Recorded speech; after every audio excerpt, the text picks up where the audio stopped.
Lalu lingkungan eksternal adalah institusi atau kekuatan luar yang potensial mempengaruhi kinerja organisasi. Faktor lingkungan eksternal berpengaruh besar terhadap kemajuan atau kegagalan sebuah organisasi dalam upaya mencapai tujuan. Lingkungan eksternal terdiri atas unsur-unsur yang berada di luar organisasi, di mana unsur-unsur ini tidak dapat dikendalikan dan diketahui terlebih dahulu oleh manajer. Di samping itu, juga akan mempengaruhi manajer di dalam pengambilan keputusan yang akan dibuat. Lingkungan eksternal dibagi menjadi dua, yaitu lingkungan mikro dan lingkungan makro. Akan dilanjutkan oleh Anwar. Selanjutnya ada lingkungan kerja. Lingkungan kerja adalah semua aspek fisik kerja, psikologis, dan peraturan kerja yang dapat mempengaruhi kepuasan, pencapaian, dan produktivitas karyawan. Lingkungan kerja itu dibagi menjadi dua. Yang pertama itu ada lingkungan kerja fisik. Lingkungan kerja fisik adalah segala kendala yang berbentuk secara fisik yang berada di sekitar tempat kerja. Lingkungan kerja fisik dapat mempengaruhi produktivitas karyawan. Lingkungan kerja fisik dapat digolongkan menjadi dua, yaitu lingkungan kerja yang berhubungan langsung dan tidak langsung. Contoh lingkungan yang berhubungan langsung itu ada seperti meja, kursi, atau mesin fotokopi, dan sebagainya. Sedangkan lingkungan fisik yang tidak berhubungan langsung adalah suhu, sirkulasi udara, pencahayaan, dan aroma ruangan, dan sebagainya. Yang kedua ada lingkungan kerja non-fisik, yaitu adalah keseluruhan hubungan yang termasuk dalam urusan kerja seperti hubungan karyawan dengan pimpinan maupun hubungan karyawan dengan karyawan yang lain. Jenis lingkungan kerja non-fisik utamanya berpengaruh juga dalam produktivitas karyawan. Oleh sebab itu, perusahaan hendaknya wajib menciptakan lingkungan kerja non-fisik yang mendukung kerjasama antara seluruh elemen dalam perusahaan. Bisa di next slide. Selanjutnya ada lingkungan mempengaruhi para manajer. Ada dua cara lingkungan mempengaruhi para manajer, yaitu yang pertama yaitu memperhitungkan ketidakpastian yang dikandung oleh lingkungan. Perbedaan lingkungan yang satu dengan yang lain akan membuat munculnya ketidakpastian lingkungan yang berbeda pula dan merupakan tingkat perubahan serta kompleksitas yang terjadi di lingkungan tersebut. Bila komponen sebuah lingkungan organisasi seringkali berubah, kita menyebutnya dengan lingkungan yang dinamis. Sebaliknya, jika perubahannya sedikit atau tidak ada, kita menyebutnya dengan lingkungan yang stabil. Yang kedua itu ada mengelola hubungan dengan para pemangku kepentingan atau stakeholder. Para pemegang saham atau stakeholder merupakan sembarang pihak yang ada di dalam lingkungan organisasi yang terkena dampak dari berbagai keputusan serta tindakan yang diambil oleh organisasi. Kelompok ini memiliki pengaruh cukup besar atas apa yang dilakukan organisasi.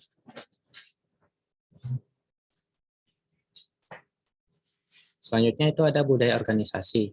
Menurut Edgar Schein, budaya organisasi dapat didefinisikan sebagai pola asumsi dasar yang diciptakan, ditemukan, atau dikembangkan oleh suatu kelompok tertentu, terutama ketika mereka belajar dan beradaptasi untuk mengatasi masalah eksternal maupun masalah internal dengan segala pertimbangan yang ada.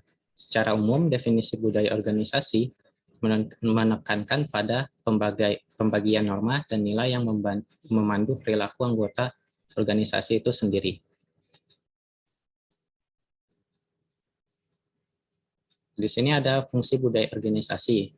Fungsinya ada 5. Yang pertama, ada budaya organisasi memiliki peran yang kuat dalam mendefinisikan batasan yang sangat berarti agar dapat membedakan satu organisasi dengan organisasi lainnya. Yang kedua, ada budaya organisasi akan membantu kita dalam menciptakan rasa identitas bagi seluruh anggota organisasi. Yang ketiga, ada budaya organisasi juga akan mendorong para anggota lebih mengedepankan kepentingan organisasi dibandingkan kepentingan pribadi. Yang keempat, budaya organisasi adalah membantu meningkatkan stabilitas sistem sosial. Yang kelima, budaya organisasi dapat menjadi mekanisme akal dan kontrol yang dapat memandu dan membentuk sikap dan perilaku karyawan. Selanjutnya akan dilanjutkan sama rekan saya yang lain. membangun budaya kinerja tinggi. Saat ini organisasi menjadi lebih sekedar tempat bekerja bagi seorang dan telah berubah menjadi tempat berbagi dan mengembangkan pengetahuan mereka secara lebih jauh lagi. Dengan begitu diperlukan cara untuk menciptakan budaya yang kuat. Yang pertama, itu tempat bekerja yang nyaman. Yang kedua, membuat aturan dasar. Yang ketiga, menetapkan tujuan bersama. Yang keempat, menetapkan akuntabilitas. Yang kelima, menetapkan sasaran. Yang keenam, menetapkan mentor. Yang ketujuh, menentukan waktu.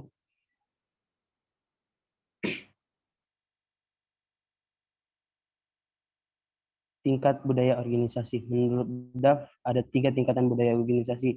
Yang pertama, artifak, yaitu budaya organisasi tingkat pertama, yaitu hal-hal yang dilihat, didengar, dan dirasa ketika seseorang berhubungan dengan satu kelompok baru. Artifak bersifat kasat mata atau visible. Misalnya, lingkungan fisik organisasi, cara berperilaku, cara berpakaian, dan lain-lain. Yang kedua, nilai respon value merupakan alasan yang diberikan oleh sebuah organisasi untuk mendukung caranya melakukan sesuatu. Ini adalah budaya organisasi tingkat kedua yang mempunyai tingkat kesadaran yang lebih tinggi daripada artifak.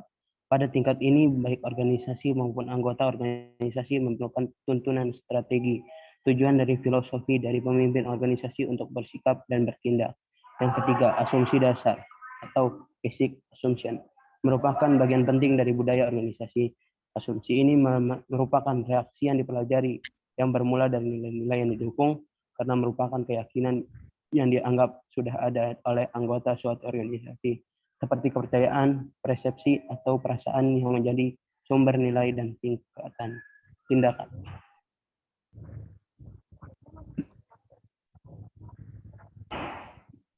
Pengaruh lingkungan terhadap motivasi kerja. Lingkungan kerja yang nyaman menyebabkan karyawan semakin termotivasi dalam bekerja. Lingkungan kerja meliputi lingkungan fisik dan dampak positif terhadap motivasi kerja. Lingkungan kerja yang membuat karyawan merasa nyaman bekerja menyebabkan karyawan merasa nyaman pula di tempat kerjanya.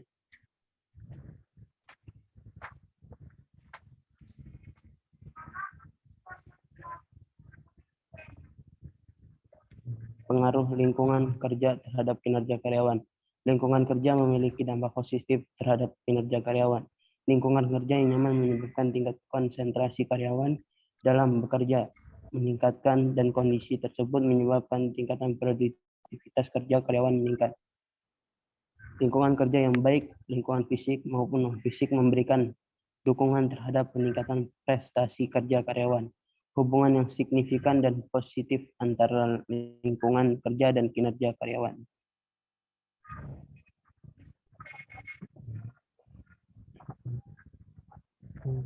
Terima kasih.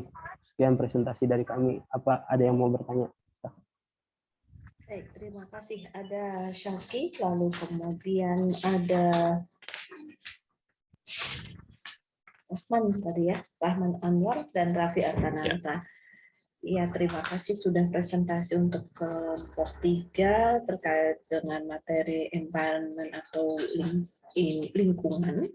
Yang pada prinsipnya tadi ada beberapa kategori ya, ada yang berpengaruh terhadap perubahan perusahaan secara langsung maupun berpengaruh secara tidak langsung. Ada yang skopnya sangat spesifik mengarah pada institusi-institusi atau mungkin komponen-komponen yang sifatnya dekat sekali dengan perusahaan, ada yang sifatnya adalah berada di dalam konteks di luar perusahaan. Nah, tadi juga jangan tidak lupa kita perhatikan juga bahwa ada komponen internal perusahaan, salah satunya adalah secara physically, dia ada lingkungan fisik ya, ada juga yang nanti kita bicara sebagai lingkungan non fisik. Lalu kemudian ada budaya gitu. Nah, sama ini mungkin kita tidak berpikir sejauh itu bahwa budaya merupakan bagian dari lingkungan yang akan berpengaruh terhadap perusahaan. Mungkin sedikit cerita tentang budaya organisasi, karena pada prinsipnya secara teori budaya itu sebetulnya adalah nilai-nilai ya, nilai-nilai yang terkandung atau yang dipahami bersama oleh semua elemen organisasi, yang awalnya dimiliki oleh leader nih. Biasanya leader itu akan mensosialisasikan budaya ke level di bawahnya, entah itu staff, entah itu mungkin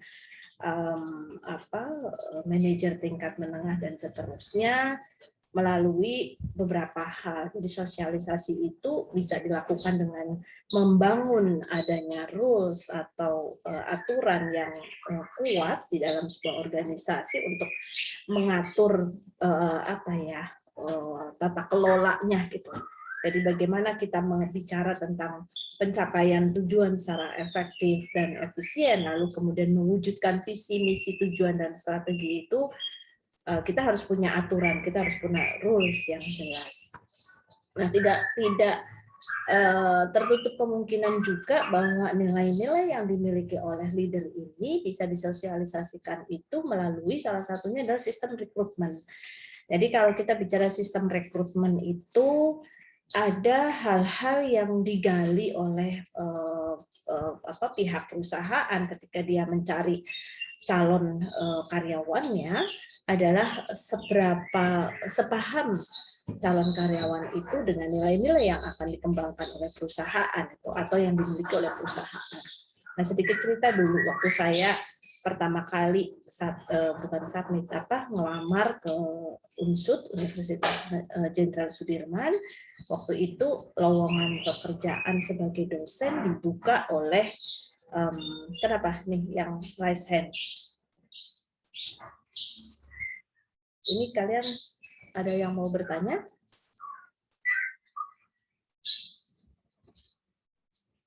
Silakan kalau ada yang ingin disampaikan.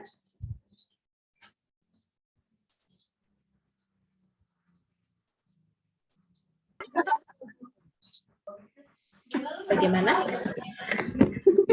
Waalaikumsalam.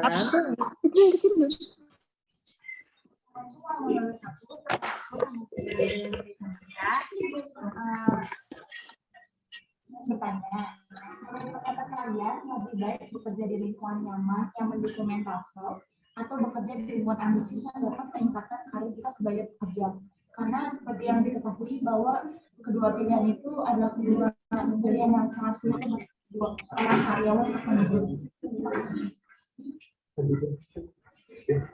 Boleh di chat aja karena suaranya nggak clear. Kami suaranya nggak clear. Sebentar.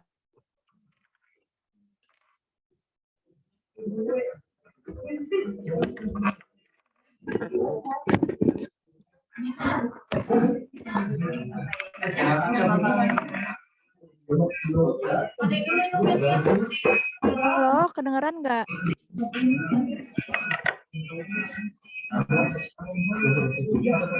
Udah.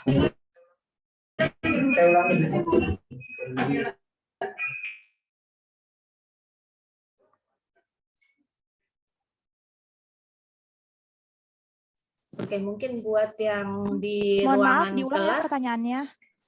ya boleh di chat aja kalau misalkan berdengung atau ada gangguan audio yang lain. Nggak apa-apa, di chat dulu aja. Oh iya. Ini kalian ada Kedengeran nggak Bu suara saya? ini clear, ini clear. Oh iya.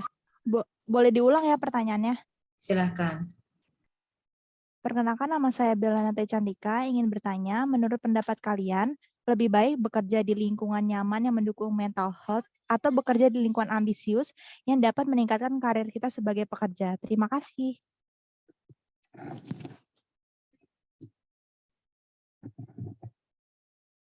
Oke, sudah dicatat ya, Sauki? Baik, Ibu, saya izin bertanya juga. Silakan, ini namanya siapa? Baik. Tadi Bella ya. Saya Zafira Sabrina. Izin bertanya, apakah budaya organisasi dengan budaya perusahaan adalah hal yang sama? Jika sama, bagaimana kita mengetahui sebuah perusahaan telah menerapkan budaya kerja yang baik atau budaya kerja yang buruk? Terima kasih. Baik, budaya organisasi dengan budaya perusahaan apakah sama?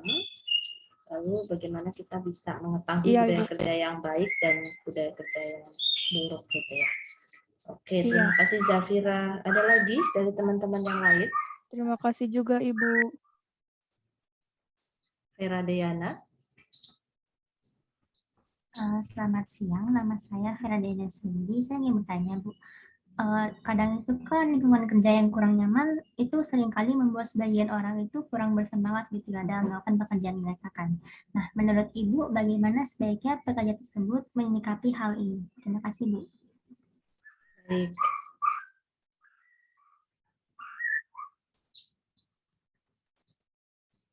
Berikutnya ada Muhammad Zaki. Baik Bu, Assalamualaikum warahmatullahi wabarakatuh. Saya Muhammad Zaki Arif, izin bertanya, kan di dalam lingkungan internal itu meliputi karyawan, dewan komisaris, dan juga ada pemegang saham. Dari ketiga tersebut, siapakah yang memiliki peran paling penting dalam lingkungan internal? Baik, tadi ada 3, dewan apa tadi? Direksi. Dewan komisaris. Dewan komisaris, employee, dan Pemegang saham, Bu. Siapa yang paling pegang pengaruh? Kenapa, Bu? Pertanyaannya apa tadi? Siapa yang paling Dari ketiga peran tersebut, manakah peran yang paling penting di dalam lingkungan internal? Baik, siapa yang paling berperan? Oke, terima kasih. Baik, terima kasih, Bu. Ada 4 pertanyaan dulu ya. Sementara mungkin sambil teman-teman di penyaji berpikir untuk mencari jawabannya. Ada kegiatan apa nggak di kampus nggak juga? Ya Bu, tadi kan sebenarnya kan kita kan kemarin antara Ibu Daring. dengan saya kan udah gituan mau dirubah jadi online. Saya udah sampaikan ke teman-teman, cuma kayak teman-teman tuh masih pengen yang offline Bu. Kan kebetulan saya juga udah booking ke Mbak Ella ya, buat ruangannya udah dapet di GRK ini di 707. Iya. Jadi teman-teman mau di sini. Oke, mohon maaf sebelumnya. Saya tuh sebenarnya juga harusnya ke kampus hari ini, tapi tadi dari semalam sebenarnya udah mulai kepala saya tuh kenceng gitu, saya takut kalau tensi saya tinggi atau apa gitu, jadi ya udah saya stay di rumah aja dulu gitu. Jadi mohon maaf kalau akhirnya terpaksa harus di online kan. Saya memang saya nggak berani ke kampus dulu gitu karena udah pusing banget rasanya, jadi udah ini aja dulu, kita online dulu, nggak apa-apa ya Ga, mohon maaf ya teman-teman semuanya. Oke, mungkin saya lanjutkan lagi bahwa tadi ya kita bicara nilai budaya, lalu kemudian juga ada pertanyaan nih dari dari Zafira tentang budaya organisasi. Mungkin nanti kelompok penyaji bisa sambil melengkapi atau menambahkan apa yang sudah saya sampaikan, bahwa pada prinsipnya budaya organisasi itu ada yang bisa dilihat, ada yang bisa dirasakan, ada yang bisa diamati gitu ya. Meskipun bentuknya memang kalau secara pengertian dia adalah nilai-nilai yang diakui kebenarannya oleh perusahaan gitu kan. Bocor. Nazmi.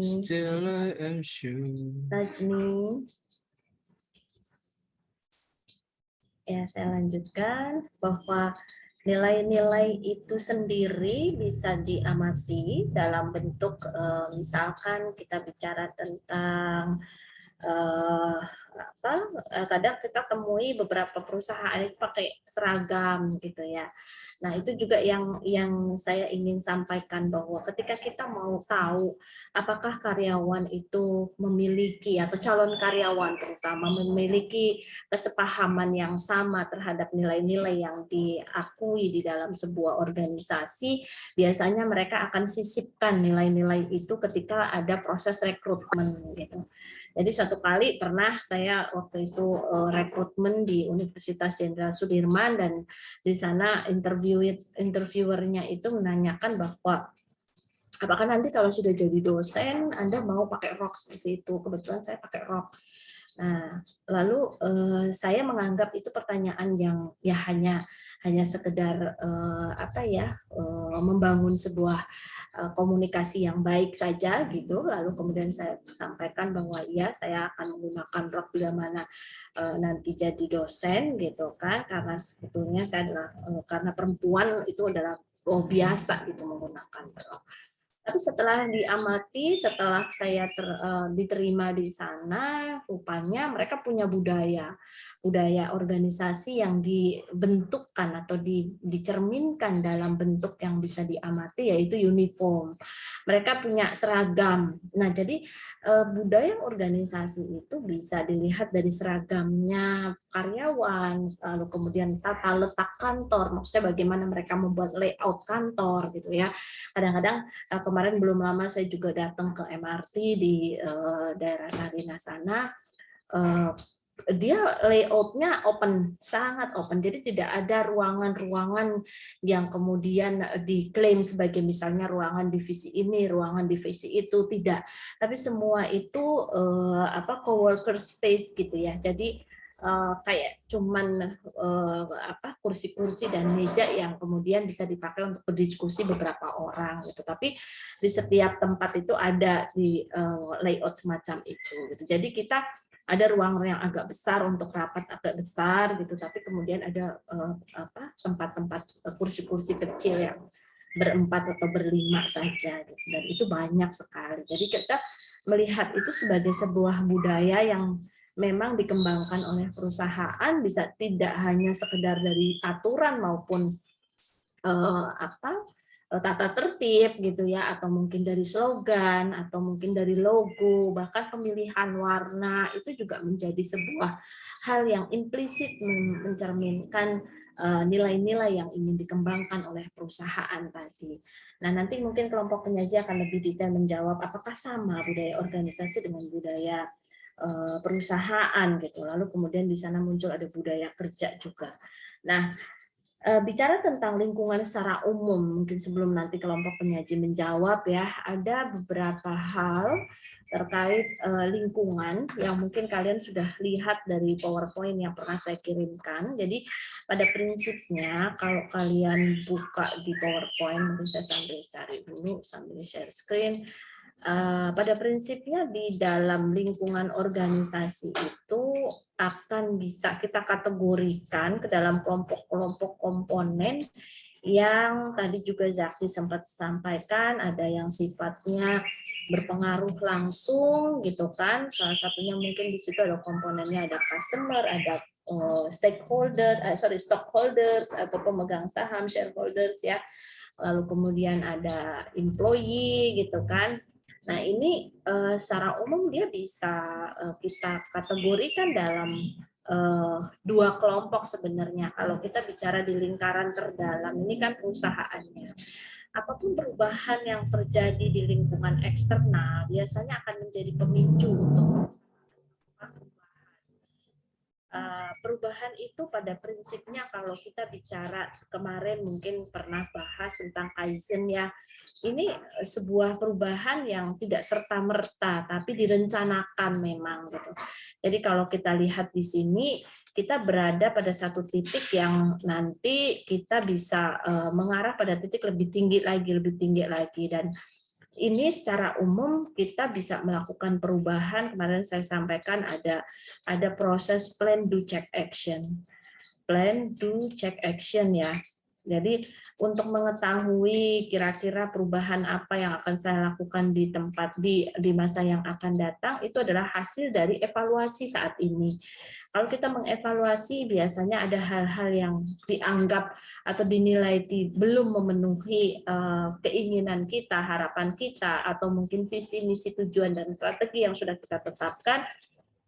Lalu PR bagi manajemen adalah bagaimana dia harus merumuskan tindak lanjutnya. Nah, tindak lanjut itu harus direncanakan kembali sampai kemudian kita bisa menyusun plan do check action lagi.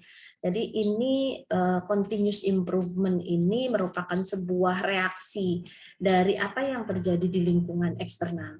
Kalau kalian amati dalam garis atau dalam lingkaran putih, ini sebenarnya kita sering sebut sebagai task environment atau lingkungan tugas. Jadi perubahan apapun yang ada di sini akan mendorong perusahaan untuk melakukan perubahan. Contohnya mungkin kemarin sudah banyak saya bahas tentang misalnya kita berangkat dari kondisi legal dulu nih ya.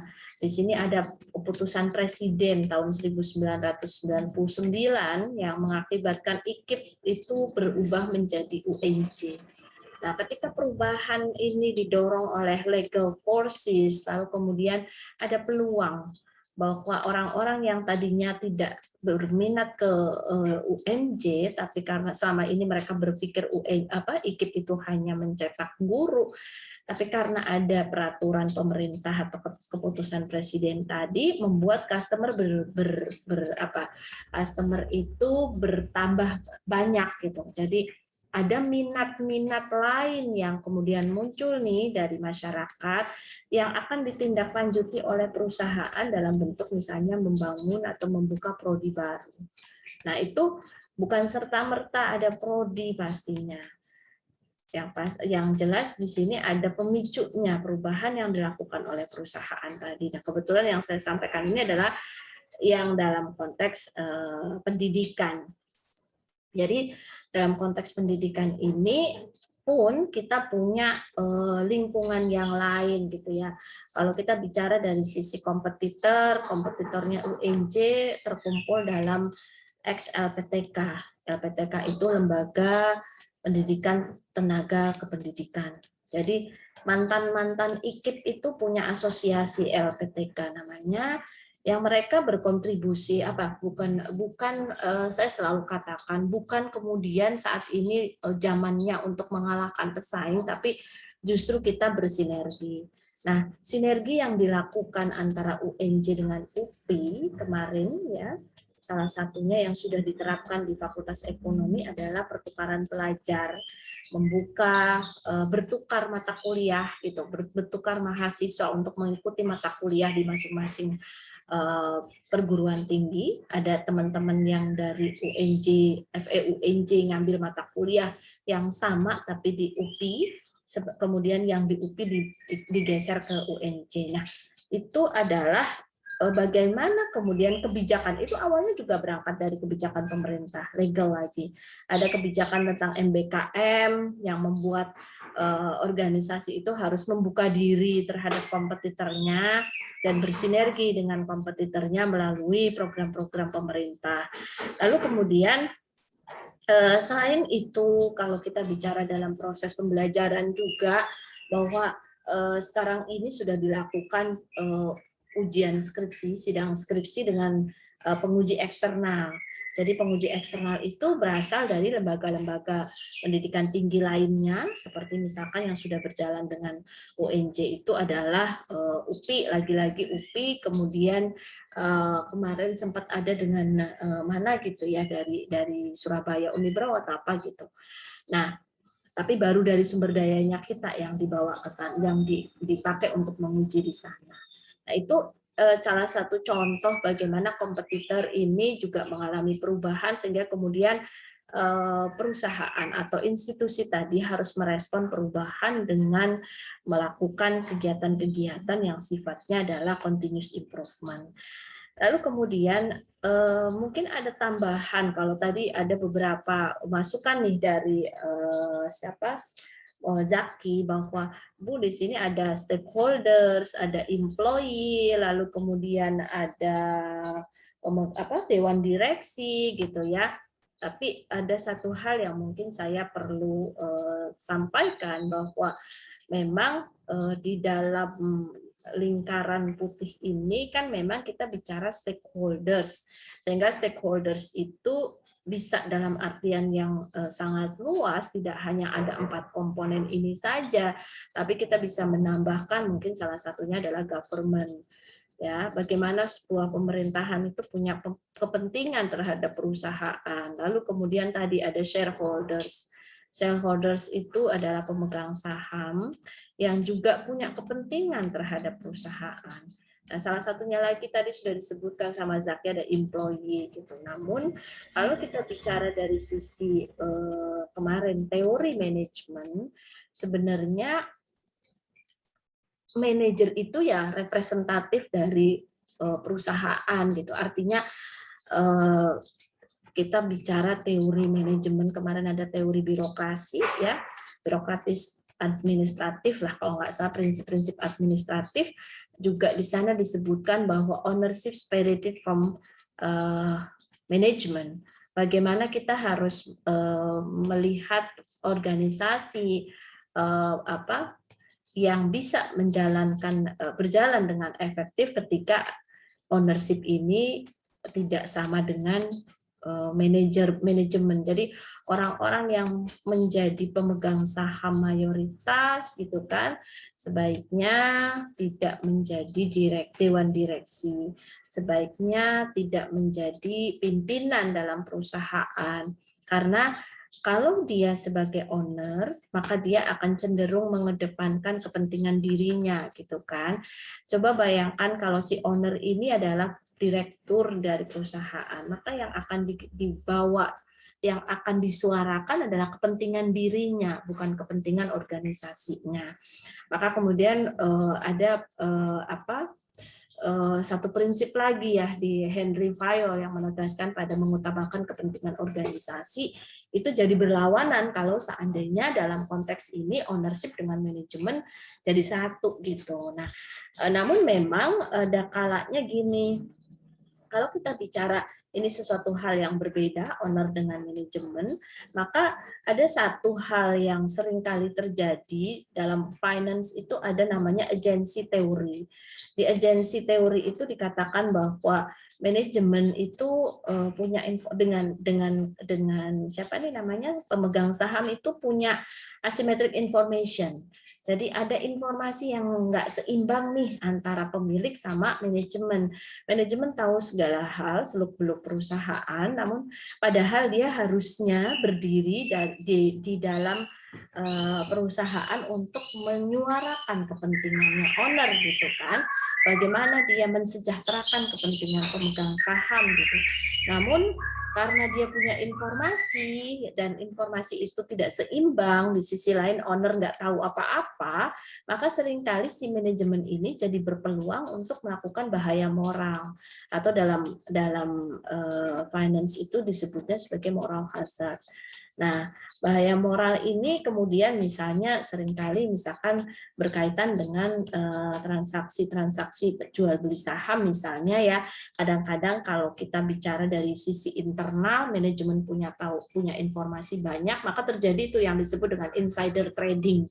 Dia akan menginformasikan kepada pihak yang mungkin dia sukai gitu ya, bahwa ada informasi dari dalam seperti ini yang kemudian itu akan mengakibatkan investor di luar akan bergerak untuk melakukan suatu aktivitas jual atau beli saham berdasarkan ada informasi dari dalam, itu dari orang dalam yang bisa dipercaya. Nah itu yang nggak boleh di pasar modal, insider trading, karena akan merugikan pihak pemegang saham yang lainnya. Nah, kembali lagi pada konsep lingkungan yang diamati di sini, bahwa ada setiap perubahan yang terjadi di lingkungan tugas itu akan secara langsung mempengaruhi perubahan dalam perusahaan. Namun sebenarnya di lingkaran dalam ini, di lingkaran putih ini, mereka mengalami perubahan karena memang ada pemicu di lingkaran kuning gitu. Jadi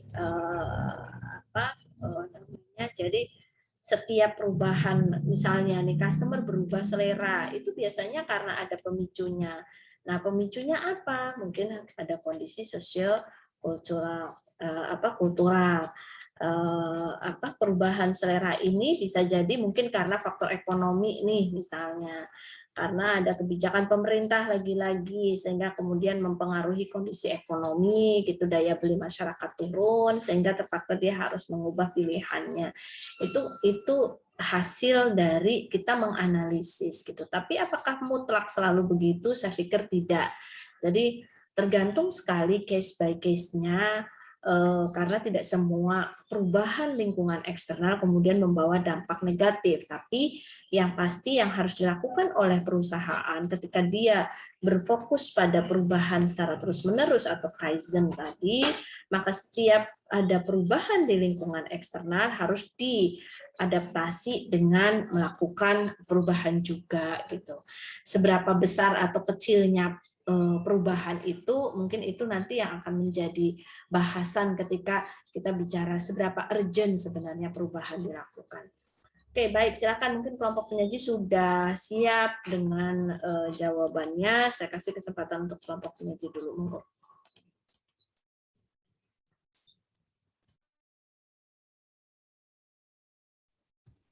Ya, baik, terima kasih untuk kesempatannya. Saya ingin menjawab pertanyaan tadi dari Bella. Menurut pendapat kalian, lebih baik bekerja di lingkungan yang nyaman, yang mendukung mental health, atau bekerja di lingkungan ambisius yang dapat meningkatkan karir kita sebagai pekerja? Menurut saya akan lebih memilih bekerja di lingkungan yang nyaman untuk saya. Karena jika kita bekerja di lingkungan yang nyaman, kita bisa lebih semangat lagi untuk bekerja dan dapat memberikan kinerja yang terbaik untuk perusahaan. Dan untuk pertanyaan dari Vera, lingkungan kerja yang kurang nyaman terkadang membuat sebagian orang tidak bersemangat dalam melakukan pekerjaan mereka. Menurut kalian, bagaimana sebaiknya pekerja tersebut menyikapi hal ini? Menurut saya, sebagai pekerja, sebaiknya kita harus mencoba beradaptasi dengan lingkungan kerja yang ada. Tetapi jika lingkungan kerja yang ada tidak memungkinkan untuk kita membuat diri kita nyaman, kita harus bisa mencari lingkungan kerja yang dapat membuat kita nyaman dan bisa bekerja lebih baik lagi. Mungkin itu sih jawaban dari saya. Untuk pertanyaan yang lain akan dijawab sama Rahman dan Raffi. Oke, boleh saya sedikit menambahkan ya. Ada topik tentang leadership nanti di sesi setelah UTS. Nah, di sana itu ada penjelasan tentang bagaimana gaya kepemimpinan yang selama ini dipelajari gitu, sudah banyak diimplementasikan, lalu kemudian dibangunlah teori dari situ gitu kan. Nah, kemudian di dalam teori-teori kepemimpinan itu salah satunya ini Fiedler contingency models. Lalu ada juga teori tentang leadership grid ya. Jadi kalau lihat di sini tuh kita ada dua fokusnya. Seorang pemimpin itu berkaitan tadi dengan pertanyaannya Bella. Kalau kita mau lebih pilih mana antara kerja di tempat yang nyaman tapi kita terjaga mental health-nya, kemudian atau di lingkungan ambisius tapi karirnya terjamin gitu. Saya rasa dalam konsep sumber daya manusia itu ada work-life balance. Ada work-life balance artinya kita tidak bisa hanya berat sebelah di sana. Apakah kita hanya sekedar mengedepankan pekerjaan saja atau justru hanya sekedar mengedepankan mental health-nya saja gitu. Enggak. Tapi teori ini pun menunjukkan bahwa kepemimpinan yang efektif itu yang dia concern to people sama concern to production-nya imbang.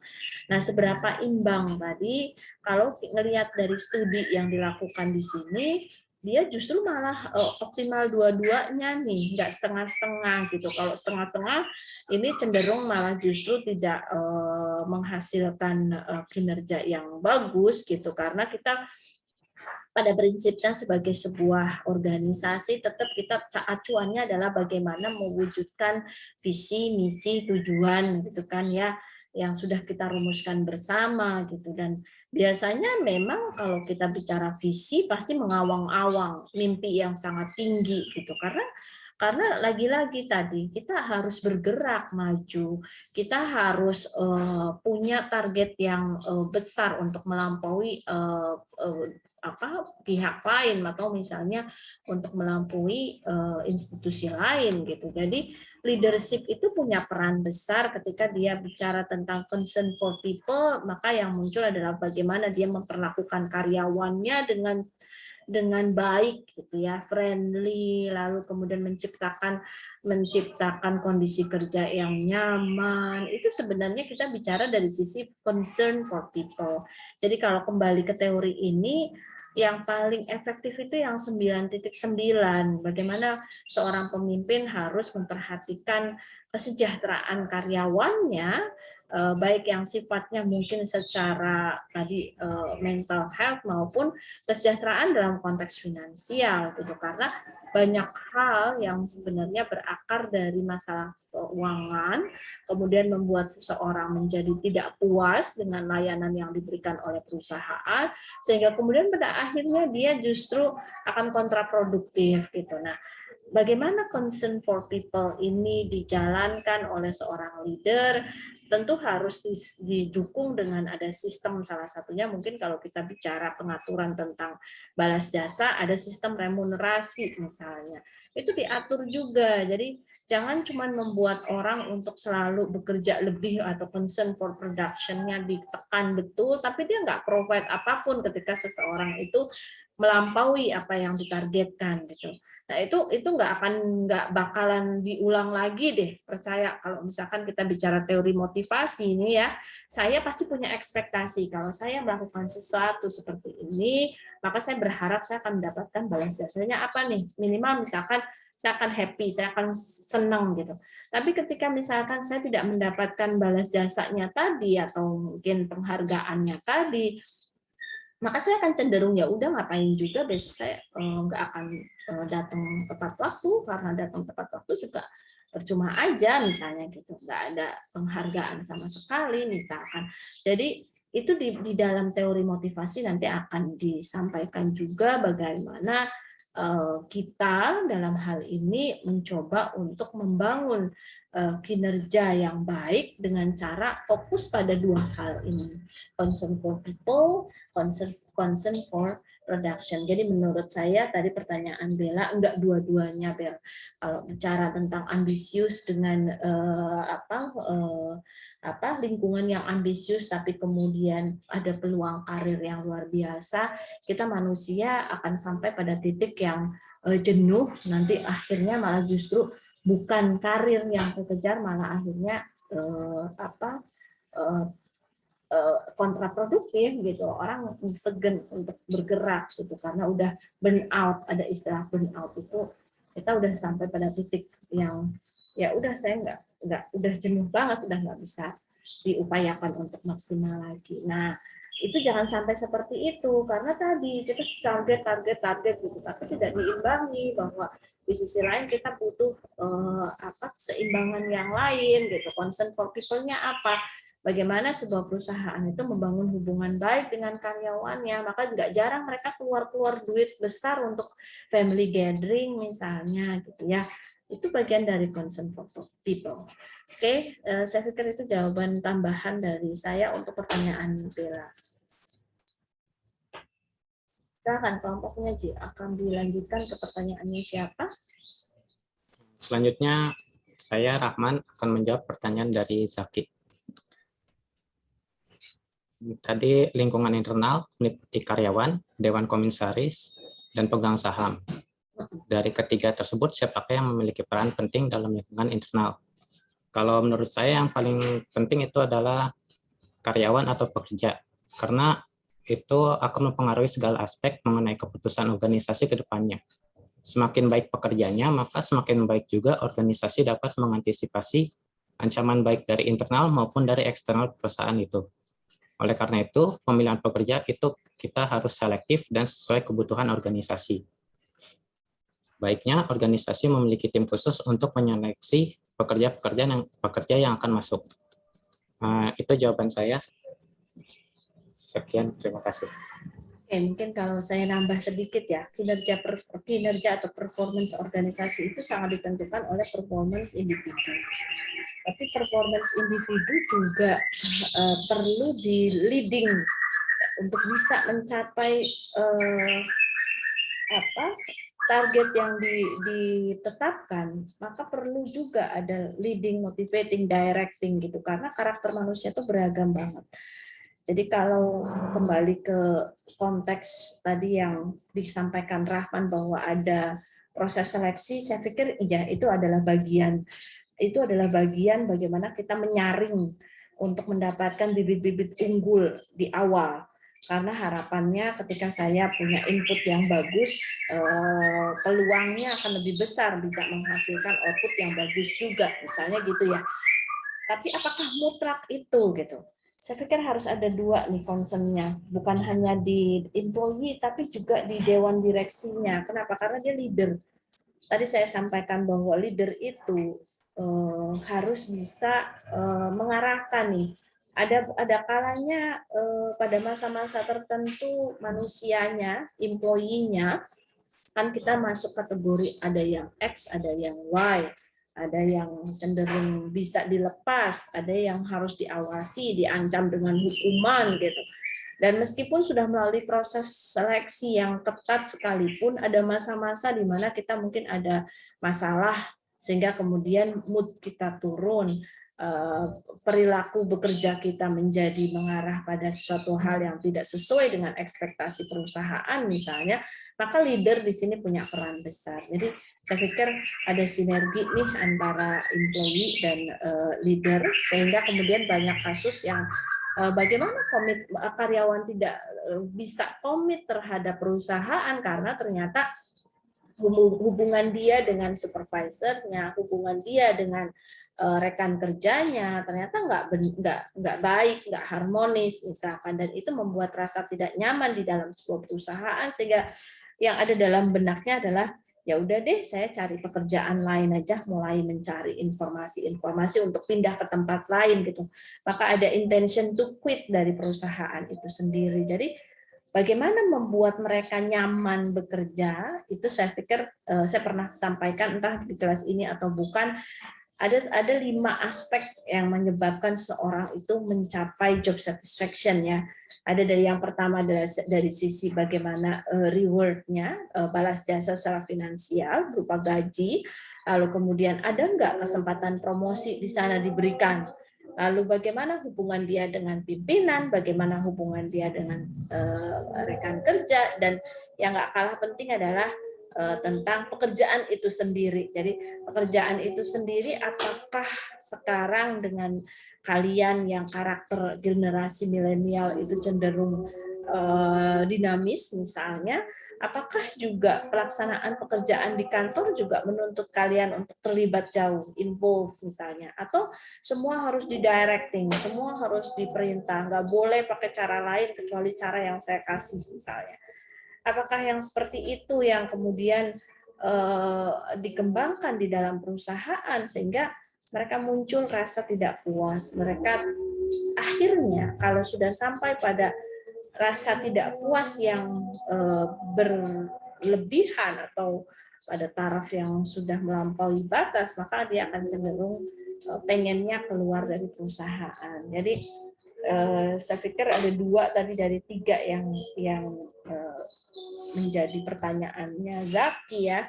2 hal ini harus bersinergi nih antara employee dengan dewan direksi untuk bisa berperan penting dalam menciptakan lingkungan organisasi yang kondusif. Oke, itu tambahan dari saya. Bagaimana dengan pemegang saham? Mungkin kalau selama ini gini, ketika kita bicara tentang perusahaan yang go public, pemegang saham itu berubah-ubah terus loh. Karena kan saham itu diperjualbelikan di bursa ya. Saya mungkin hari ini beli, ketika saya ngelihat 2-3 hari ke depan saya sudah bisa mendapatkan imbal hasil, ada selisih positif antara harga beli dengan harga jualnya nanti, saya akan lepas, ya kan? Artinya oke, saya punya ada ownership yang dengan pemegang saham mayoritas misalnya. Tapi secara umum pemegang saham mayoritas biasanya memang punya kendali di saat dia akan menentukan siapa di dewan direksinya, RPS gitu ya, rapat umum pemegang saham. Jadi paling konteksnya hanya di situ nih owner nih. Tapi kalau kebijakan-kebijakan perusahaan itu yang akan menentukan adalah dari pihak dewan direksi, sehingga kemudian itu yang nanti akan membawa warna perusahaan akan seperti apa. Oke, saya pikir itu tambahan dari saya. Silakan dilanjut.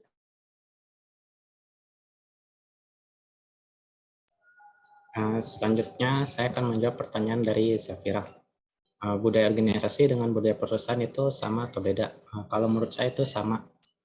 Terus bagaimana kita mengetahui perusahaan tersebut telah menerapkan budaya kerja yang baik atau yang buruk? Kalau ingin tahu budaya kerjanya yang baik atau buruk, itu bisa dilihat dari berapa banyak karyawan yang keluar masuk dari perusahaan itu. Misalnya kalau karyawannya kagak bertahan lama, biasanya itu budaya kerjanya buruk. Di situ banyak karyawan yang saling menyalahkan, terus sering diadakannya lembur dan adanya favoritism, yaitu adanya sesuatu lakukan superior atau berbeda dari orang lain. Sekian jawaban dari saya, kurang lebihnya mohon maaf. Ada tanggapan mungkin dari siapa tadi? Zafira. Budaya organisasi dengan budaya perusahaan itu sebenarnya memang sama, hanya beda istilah aja. Jadi organisasi kan sifatnya secara umum ya, konsep yang dijelaskan di sini adalah bisa saja organisasinya adalah nirlaba gitu. Tapi budaya perusahaan itu sudah mengerucut pada bentuk gitu, bentuk dari organisasi itu sendiri adalah perusahaan atau perseroan terbatas. Nah, umumnya tadi sudah disampaikan juga nih sama kelompok penyaji bahwa mungkin kalau kita lihat dari sisi budaya organisasi, komponennya kan sebenarnya banyak banget ya. Mana ya, ada di mana dia? Nih. Nah, ini ada yang visible, ada yang invisible, tapi pada prinsipnya di sini adalah ada nilai-nilai yang ingin dibangun untuk kemudian dari nilai-nilai itu, jadi kalau kita gambarkan dalam sebuah proses ya, kita meyakini ada beliefs gitu, kita meyakini bahwa disiplin itu penting misalnya. Lalu kemudian semakin kita punya keyakinan yang kuat akan nilai-nilai tadi, maka biasanya itu akan mempengaruhi perilaku.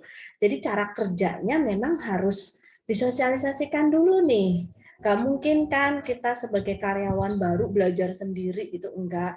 Tapi saya pikir tetap ada by system yang mendorong kita untuk satu pemahaman dengan perusahaan. Entah itu mungkin dari konteks slogan yang mungkin atau budaya kerja yang mungkin selalu didengung-dengungkan. Biasanya budaya kerjanya itu biasanya dalam bentuk akronim singkatan gitu ya. Senyum, sapa dan seterusnya misalnya. Nah, itu kan bentuk-bentuk sesuatu hal yang mudah diingat sehingga kemudian kita akan meyakini, oh iya ya, saya harus senyum misalnya. Jadi itu yang nanti akan mempengaruhi perilaku kita gitu. Makanya tidak jarang juga bahwa mereka menempel di mana-mana tuh budaya kerja, karena ketika kita baca mungkin otak kita akan merekam sehingga kemudian itu akan masuk dalam benak kita jangka panjang, mungkin memorinya misalnya ada yang tergantung masing-masing orang, tapi setidaknya ada tersimak gitu, berangkat dari membaca visual sesuatu hal yang mengarah pada harapan untuk bisa berperilaku sama ya di budaya kerja itu, sehingga kemudian mereka bisa merealisasikannya. Nah, di samping hal-hal yang bisa teramati atau visible tadi, mungkin ada yang invisible. Kadang kalau di sekolah nih misalnya ya, kalau masuk ke sekolah anak saya itu ada kalimat gitu, saya malu datang terlambat gitu.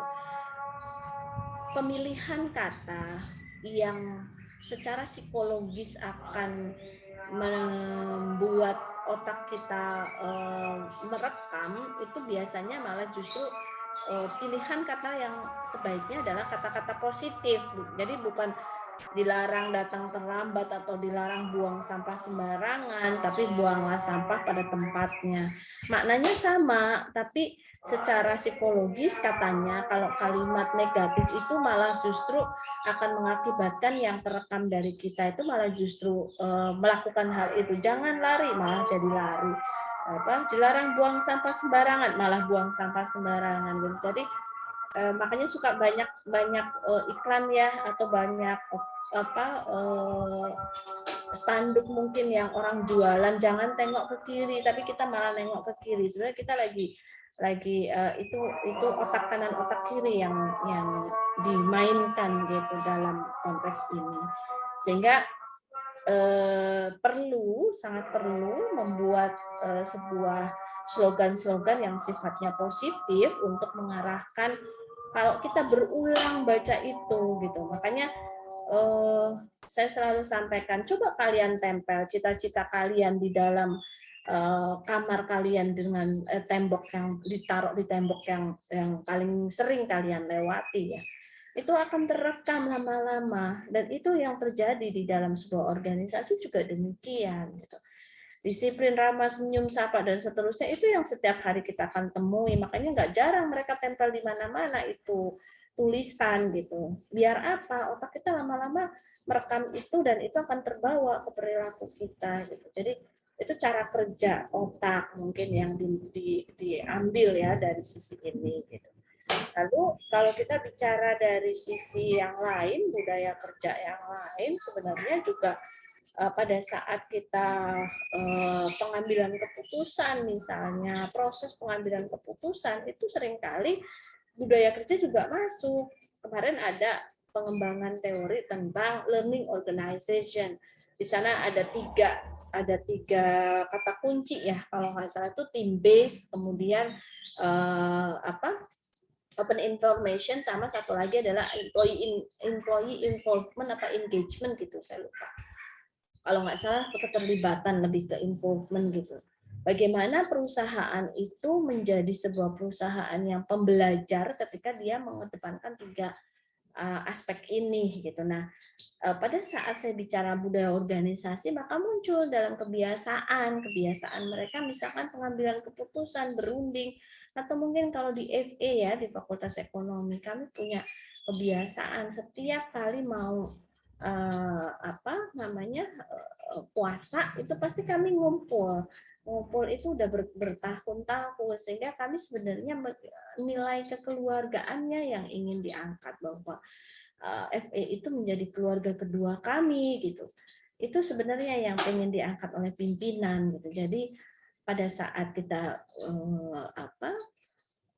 kadang ada plus minusnya ya, kadang kalau mungkin buat orang-orang yang ini, pada saat kita sudah merasa itu bagian keluarga, kayak saya sendiri misalkan manggil beberapa teman itu nggak Bu atau Pak gitu, tapi saya manggilnya udah Mbak atau Mas gitu. Jadi itu karena mungkin kebawa kita, kita udah kayak keluarga gitu. Jadi itu nilai-nilai yang dibangun di sana. Jadi kemudian pimpinanlah yang punya peran besar untuk bisa membuat satu persepsi, karena pasti ada ketidaksamaan persepsi antara employee dengan manajemen gitu kan, sehingga kemudian banyak hal yang kita temui ketika nggak sama persepsinya, dia balelo. Dalam bahasa Jawa kalau balelo itu ya bandel gitu, akhirnya dia tidak mendengar apa yang ketentuan-ketentuan yang diberlakukan di organisasinya. Nah, itu contoh bagaimana budaya organisasi yang tadi sama aja dengan budaya perusahaan, hanya konsepnya di sini sudah spesifik dalam bentuknya perusahaan gitu, dan juga ada budaya kerja di dalam sebuah organisasi. Baik, saya pikir itu tambahan yang cukup ya Zafira ya.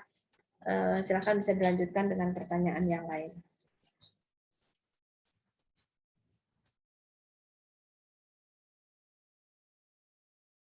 Yang mau jawab siapa, Rahman? Iya, oke Bu, maaf. Oke, Ya, Raffi. Silakan Raffi.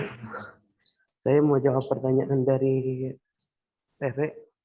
Tadi pertanyaannya itu dari bagian faktor internal, apa saja kekuatan-kekuatan dari lingkungan internal yang menjadi pengaruh bagi faktor internal lingkungan tersebut. Kalau ini dari ini saya, kalau misalnya faktor-faktornya itu ada 4 faktor, yaitu faktor pemasaran dan distribusi, yang kedua faktor penelitian dan pengembangan, Yang ketiga, faktor produksi dan operasi. Dan yang terakhir, faktor sumber daya dan karyawan perusahaan. Sekian dari saya. Faktor-faktor apa tadi yang mempengaruhi apa, Fer? Faktor-faktor yang mempengaruhi internal. Oke. Kekuatan-kekuatan dari lingkungan internal. Oke. Kalau tadi yang disampaikan oleh Raffi tadi lebih ke fungsi-fungsi ya. Artinya mungkin ada bagian-bagian yang menjalankan fungsi-fungsi tertentu, misalkan ada marketing, ada itu secara umum boleh kita bilang itu adalah struktur gitu ya. Struktur betul sangat mempengaruhi jalannya sebuah organisasi, sehingga dengan struktur yang baik koordinasi itu akan mudah terlewati misalnya ya.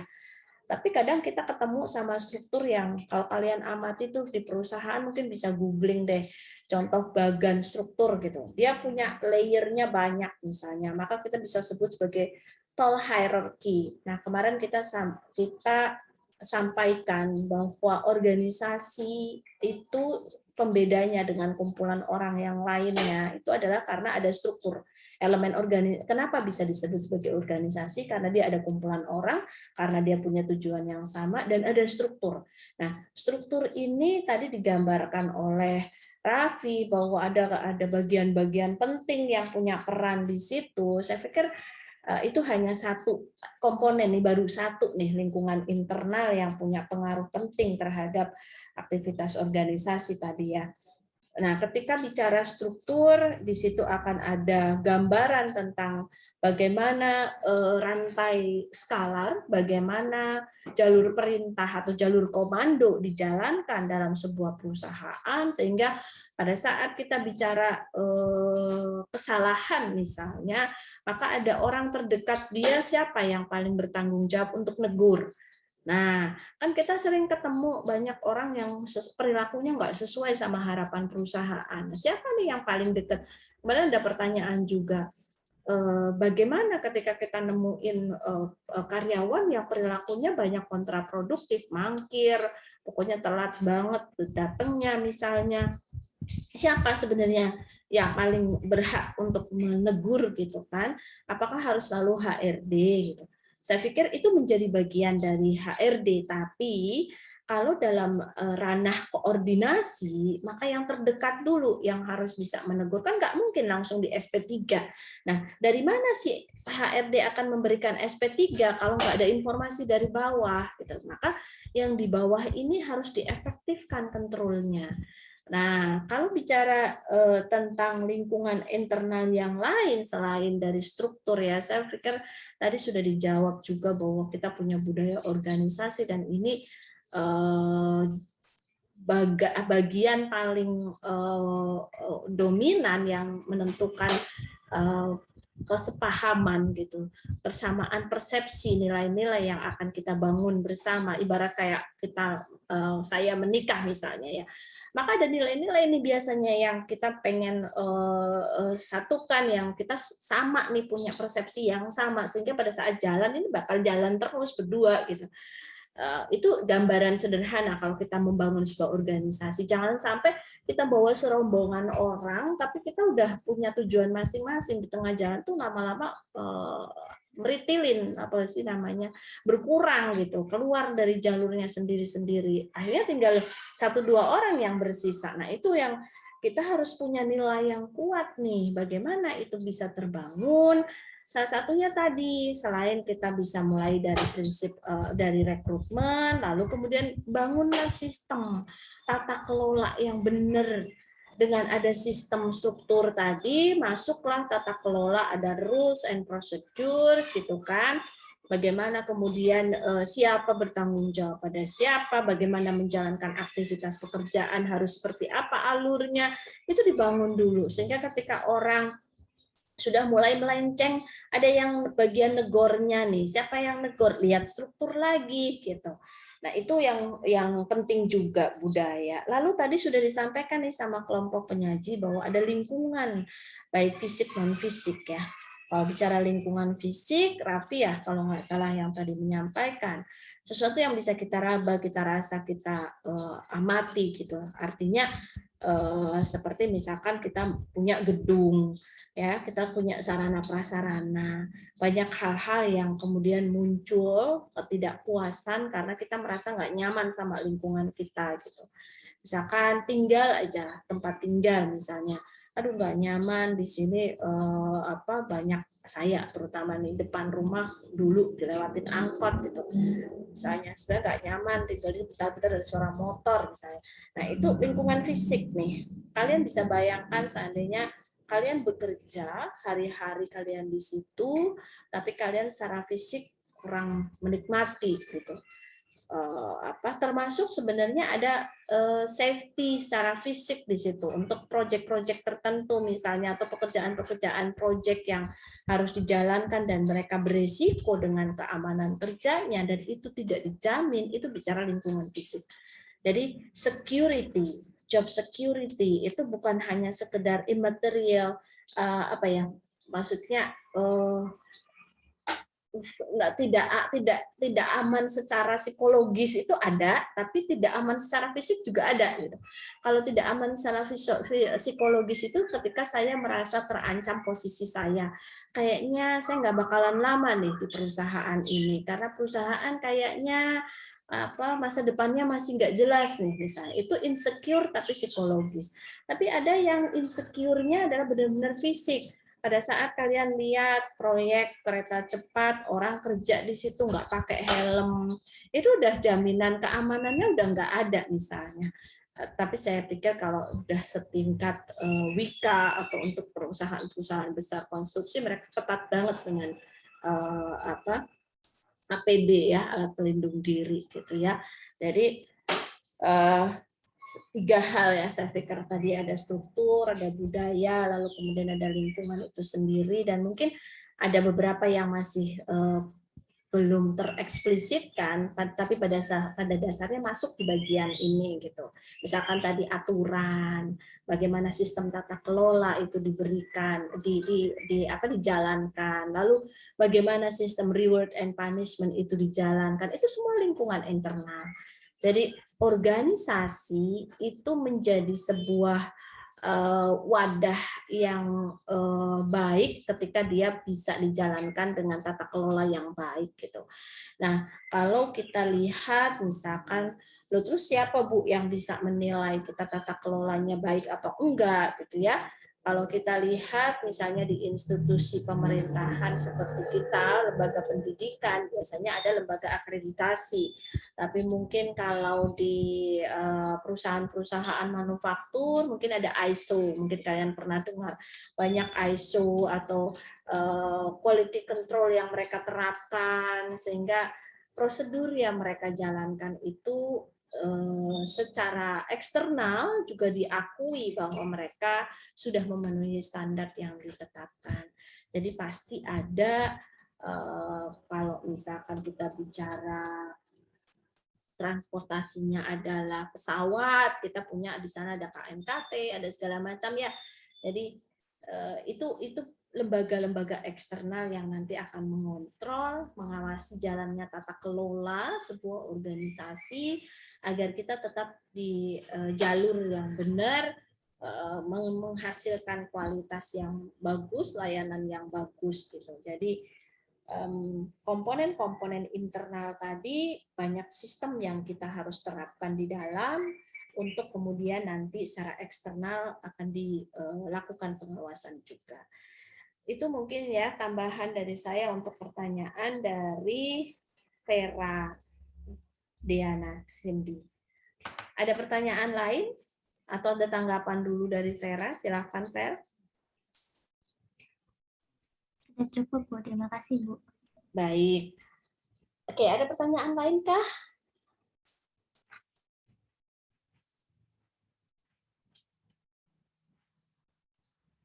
Dari bagian faktor internal, ini siapa nih? Dari bagian faktor internal, apa saja kekuatan-kekuatan dari lingkungan internal yang menjadi pengaruh bagi faktor internal tersebut? Coba ada yang mau jawab? Ini pertanyaan Renandia Chandra. Dari kelompok penyaji ada yang mau jawab pertanyaannya Renandia Chandra? Kira-kira dari bagian internal tadi ya, apa saja kekuatan-kekuatan dari lingkungan internal yang menjadi pengaruh bagi faktor internal? Mungkin gini saya kasih gambaran gini. Ini sebenarnya tadi sudah mau saya kasih tugas kelompok ya untuk menganalisis kondisi internal dan eksternal. Kondisi internal itu bisa berangkat dari resources yang kita punya ya. Jadi kalau tadi mungkin secara sistem kita ada struktur, kita ada aturan, kita ada reward and punishment dan sistem-sistem yang lain, sistem rekrutmen misalnya ada standard operating procedure di situ. Tapi ada resources nih yang kita kenal dengan 5M kah atau mungkin ada plus informasi misalnya, itu juga bagian dari faktor internalnya kita. Contoh, kalau kita mau lihat dari Fakultas Ekonomi, SDM misalnya, kita kulik satu-satu. SDM bagaimana posisi SDM yang dimiliki oleh Fakultas Ekonomi. Satu, misalnya kita mau melihat dari sudut pandang kepangkatannya. Pangkat dalam dosen itu pangkat tertinggi atau jabatan fungsional tertinggi itu adalah guru besar. Kita sudah punya 13 orang guru besar. Itu adalah sebuah kekuatan. Jadi kenapa itu menjadi kekuatan? Karena jadi kalian nanti telisik lebih dalam dari ini, saya minta kalian nanti berkelompok untuk menganalisis Fakultas Ekonomi ya, lingkungan eksternal, lingkungan internalnya, sampai kemudian ini bisa mengerucut pada mana sih sebenarnya yang menjadi kekuatan, mana sih sebenarnya yang menjadi kelemahan, lalu kemudian mana yang menjadi tantangan dan peluang bagi Fakultas Ekonomi untuk maju ke depan. Dan kira-kira perubahan seperti apa sih kalau ada perubahan di faktor eksternal tadi, sehingga kemudian Fakultas Ekonomi harus meresponnya dengan melakukan perubahan apa. Nah, silahkan nanti kalian berkelompok, saya akan berikan tugasnya di GCR. Kelompoknya boleh 4 orang, ya maksimal 4 orang. Boleh berbeda dengan kelompok yang presentasi. Jadi itu tadi hanya sebagai gambaran contoh bahwa faktor internal itu kita mulai dengan resources gitu. Jadi saya akan melihat, oh ternyata Fakultas Ekonomi itu banyak sekali dosen-dosen yang sudah berpendidikan S3. Tapi kenapa ya kok S2-nya di Fakultas Ekonomi baru ada 2 nih, magister akuntansi sama magister manajemen gitu. Tapi belum ada nih yang IE-nya, ilmu ekonominya misalnya. Padahal ilmu ekonomi, dosen-dosen ilmu ekonomi itu banyak sekali. Kebanyakan tuh malah justru profesor-profesor dari ilmu ekonomi. Nah, berarti ini ada apa nih dengan kekuatan SDM Fakultas Ekonomi yang begini? Ada peluang misalnya. Oh, perlu ada prodi baru nih kayaknya. Kenapa ada peluang prodi baru ini? Oh, ternyata kalau ngelihat dari customer sekarang orang-orang tuh butuh kompetensi yang misalnya sebelum kemarin bisnis digital ada, kita melihat pasar itu sudah mengarah pada animo ya, ada minat mereka untuk masuk ke digitalisasi bisnis. Kenapa demikian? Karena didorong oleh faktor teknologi. Jadi bagaimana kalian nanti menceritakan alurnya. Dari mana sih ini kok customer berubah? Ini disebabkan karena ada tuntutan teknologi, bahwa sekarang banyak bisnis yang kemudian melakukan aktivitasnya dengan digitalisasi bisnis, sehingga perlu kompetensi tertentu. Nah, Fakultas Ekonomi meresponnya dengan cara membuat prodi bisnis digital. Nah, adakah hal-hal lain yang kalian nanti dapatkan ketika kalian mengumpulkan informasi eksternal, entah apapun itu, karena informasi itu abundant ya, jadi saking berlimpah ruahnya informasi, kalian harus memilah nih, mana yang relevan sama kondisi organisasi kita, Fakultas Ekonomi. Lalu kemudian ini akan berpengaruh kemana nih, kalau kita bicara kondisi internal mungkin, atau kondisi eksternal yang dalam lingkaran putih tadi, yang punya pengaruh langsung, entah itu supplier, entah itu pesaing, entah itu customer, government, maupun apapun di situ, ceritakan. Ya, Paham ya untuk tugasnya ya. Jadi nanti di mapping, saya nggak mau pakai sistematika yang rumit-rumit, kalian cerita aja di situ. Misalkan hasil analisisnya bagaimana. Yang pertama dianalisis adalah misalnya resources-nya, internalnya dulu, silahkan. Dari internal itu kira-kira apa yang nanti akan membawa perubahan apa kepada Fakultas Ekonomi, atau ini masuk kategorinya adalah kekuatan. Oh, yang ini menjadi peluang karena dengan ada kondisi seperti ini maka Fakultas Ekonomi punya peluang apa, misalnya gitu. Silakan disusun dengan menggunakan diketik aja di Word, nanti di submit ke GCR. Kurang lebih mungkin itu untuk hari ini, saya rasa nggak bisa lama ya. Jadi nanti silakan dilanjutkan dengan diskusi kelompok mengerjakan tugas yang saya sampaikan baru saja. Baik, ada tanggapan, pertanyaan terkait tugas, silakan kalau ada boleh disampaikan. Terima kasih Renandia sudah menyampaikan pertanyaan ini. Ya, terima kasih Ibu untuk jawabannya. Oke. Tidak ada tanggapan? Bu, saya izin bertanya, Bu. Bu, kapan Silakan. kumpulnya buat tugas, Bu? Oh iya. Bu, Ngumpulnya tugasnya kapan dikumpul? 2 hari Bu. ya? 2 hari, Bu. Oke deh, Bu. Cukuplah. Bu, kelompoknya berapa orang, Bu? 4 kan? 4. Berarti Iya. 41 bagi 4. Yang 1 5. Iya. Bu, berarti ada yang 4, ada yang 5 ya, Bu? Iya, Satu kelompok oke. ada yang 5 ya? Iya, betul. Oke, Ada Bu. yang 5, boleh. Tapi bebas ya, nggak harus sama Siap, Bu. dengan kelompok penyaji. Ya. Makasih untuk hari ini, saya cukupkan sekian. Assalamualaikum warahmatullahi wabarakatuh. Waalaikumsalam warahmatullahi wabarakatuh. Waalaikumsalam. Makasih, Bu. Ya, nanti Makasih, saya Bu. upload di Waalaikumsalam, makasih, GCR. Bu. Ya, Waalaikumsalam. ya. Bu, Saya makasih ya, pamit. Bu. Ya, Leon. Saya pamit.